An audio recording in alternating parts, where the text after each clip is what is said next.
The storm over Caleria. 7 rolled in with silent, electric grace, weaving violet strands of lightning through the pale green sky. To most humans, it would have been terrifying. To Lieutenant Aaron Hale, it was beautiful, an unfamiliar world unfolding in front of him like a half-tamed dream.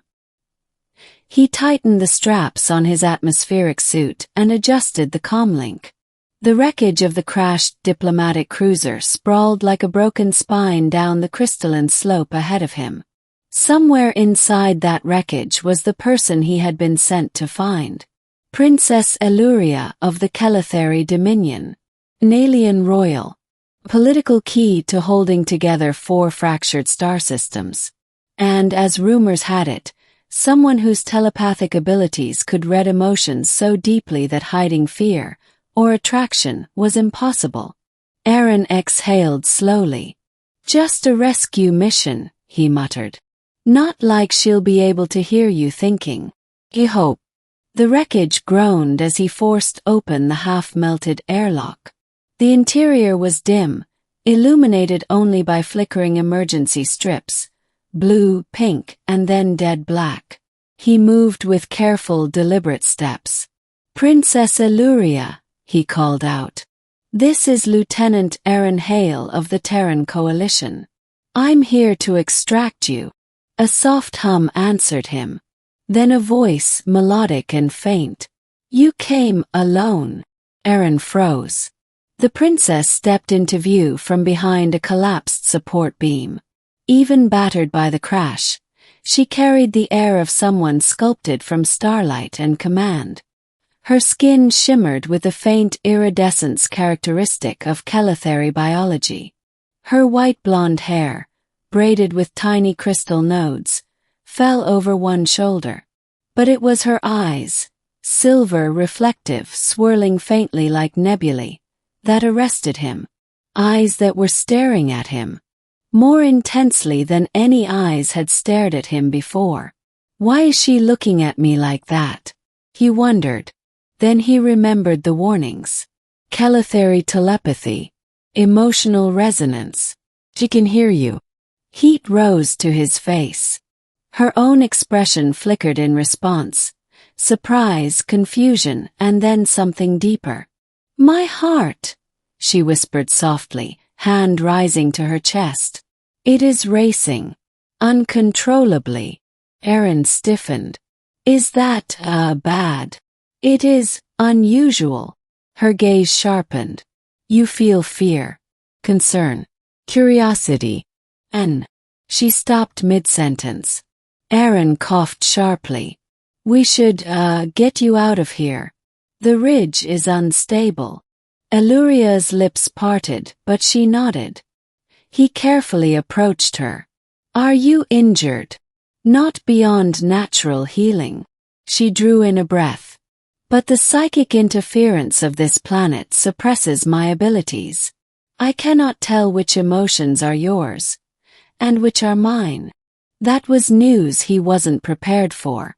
"Let's move," he said. "My ship is 2 kilometers north." As they stepped out into the electric storm-lit sky, she walked closer than necessary.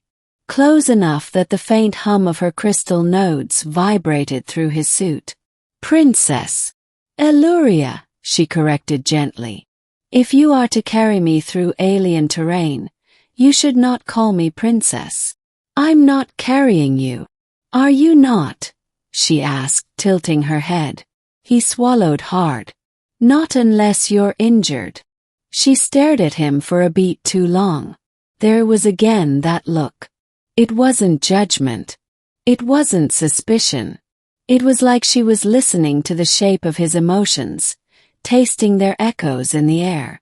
Her cheeks, slightly luminescent, glowed a deeper shade.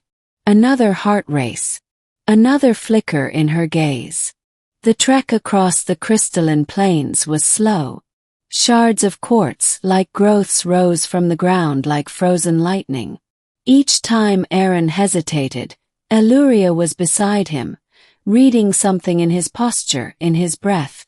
"You shield your emotions now," she said after a while. I'm trying. It is admirable, but unnecessary. He didn't answer. After a moment she added softly, Your emotions are not unpleasant. Erin nearly tripped. Not unpleasant, he repeated. Her eyes softened. You fear for my safety. You wish to protect.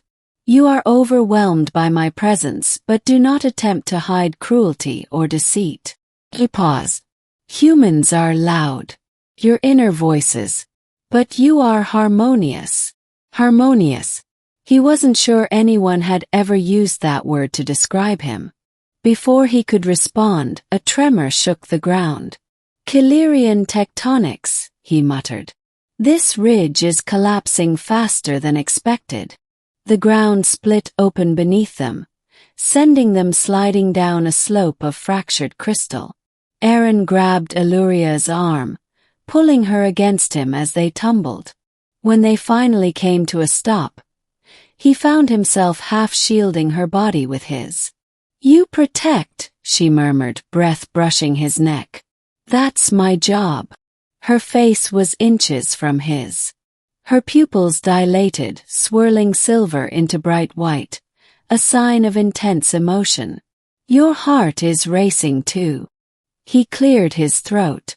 We, should keep moving.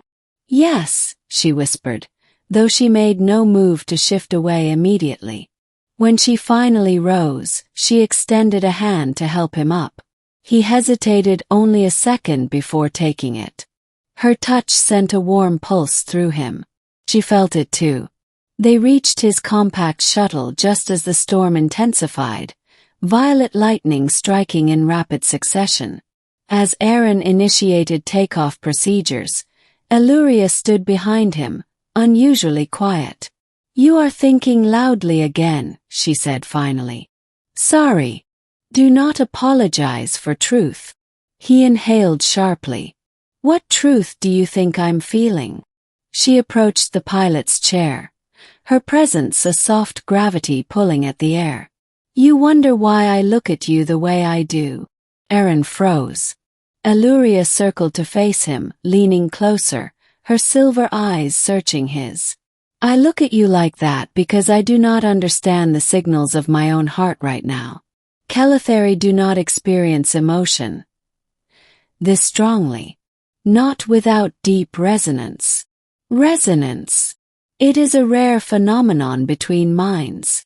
She placed a hand over her chest.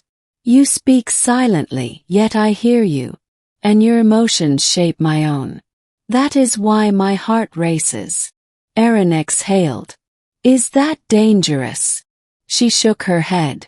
Only unsettling, intriguing, and new. Their gaze held, the quiet hum of the engines rising around them. Illyria, he said softly. I didn't come here expecting any of this. Nor did I, she replied. Silence stretched between them, warm, unspoken, alive. Then she smiled, faint but genuine. Perhaps we explore this resonance once we reach safety. He nodded more firmly than he expected. Yeah, I'd like that. The shuttle lifted off, breaking through the storm layers, leaving the fractured world below. As the stars opened around them like a blooming cosmos, Illyria leaned ever so slightly against his shoulder. Not by accident, not by mistake, but by choice. And though she still looked at him with that same unreadable intensity, now he understood. Her heart wasn't racing from fear. Neither was his. It was something new, something shared, something worth exploring among the stars.